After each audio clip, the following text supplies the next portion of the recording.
You know, for so many of us, Shabbat is the absolute pillar of our week. But what if I told you that hidden just beneath the surface of our familiar traditions, there's a profound cosmic mystery? Today, we're going to dive into the Sod Ha-Shabbat, the deep inner secret of the Sabbath. And by looking at what the great Kabbalistic masters taught, we might just uncover a reality that will completely change how you see this sacred day. Think about it. When we first learn about Shabbat, it's often framed by what we stop doing.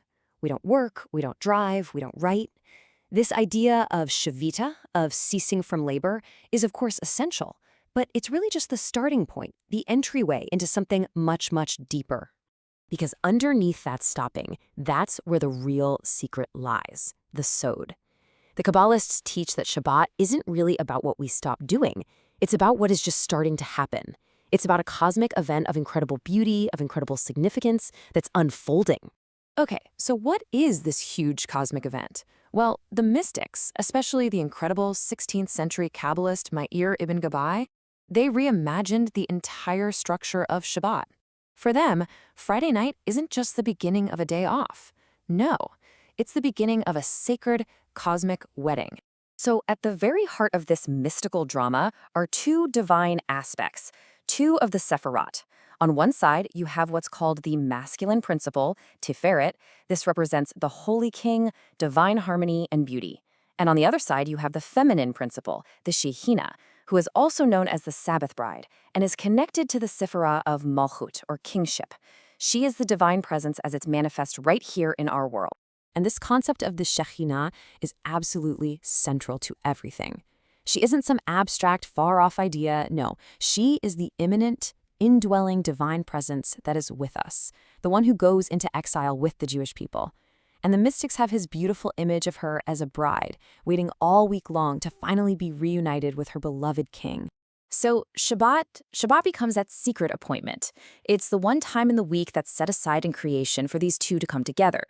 And this sacred union, this hibur, it restores harmony to all the worlds. It allows a flow of divine blessing and energy, what the Kabbalists call shafa, to pour down into all of creation. Okay, so you might be thinking, a cosmic wedding, that sounds amazing, but what does that have to do with me in my dining room? Well, it has everything to do with you. Our role is found in our rituals. Our actions on Shabbat are so much more powerful than we often realize. And this is where things get really, really profound. All those familiar traditions we do, lighting the candles, making kiddush over a cup of wine, they aren't just quaint customs. According to the Kabbalists, they are theurgical acts. What does that mean? It means we are partners with the divine. Our rituals are the actual tools we use to actively help bring about this sacred cosmic union. We're not just spectators, we are participants. Just look at the 3 festive meals of Shabbat. They're not random at all. They actually follow the narrative of this divine wedding. The Friday night meal is all about honoring the bride, the Shekinah. The Shabbat day meal, that's a celebration of the holy union itself. And then the third meal, Suda Shlishit, it connects us to a level even beyond them both, all the way up to Keter, the ultimate hidden divine source. You know that old rabbinic teaching? It takes on a whole new level of meaning here. Our preparation is everything. The effort we put in, cleaning the house, cooking the food, getting ourselves ready spiritually, that's what creates a proper vessel, a worthy space for the sanctity of the day. We are, quite literally, preparing the wedding feast. So what's the bottom line? When we perform these rituals with real intention, with kavanah, we are actively participating in tikkun, the spiritual healing and repair of the world. We are helping to mend the separation in the divine realm and to restore harmony, not just for ourselves and our families, but for all of creation. But here's the thing. This whole cosmic drama, it doesn't just happen out there somewhere in the heavens. It has a direct and profound effect on each and every one of us, right down to the very core of our being, to the level of our soul. The Kabbalists teach something incredible. They say that with the arrival of Shabbat, each of us is gifted a neshama yatira, an additional soul. And this is not just some nice poetic idea. It's understood as a real expansion of our spiritual capacity, a heightened state of consciousness that allows us to perceive, to feel, and to understand on a totally different level for the entire Shabbat. I mean, really think about that for a second. What would you do with an extra soul? This additional soul is the source of that unique joy we feel, the oneg Shabbat. It's the reason a piece of Torah can suddenly open up and feel brand new, or why singing the Zimmerot, the Shabbat songs, can feel so incredibly uplifting. It's a divine gift, a kind of super spiritual superpower that's ours for 25 hours.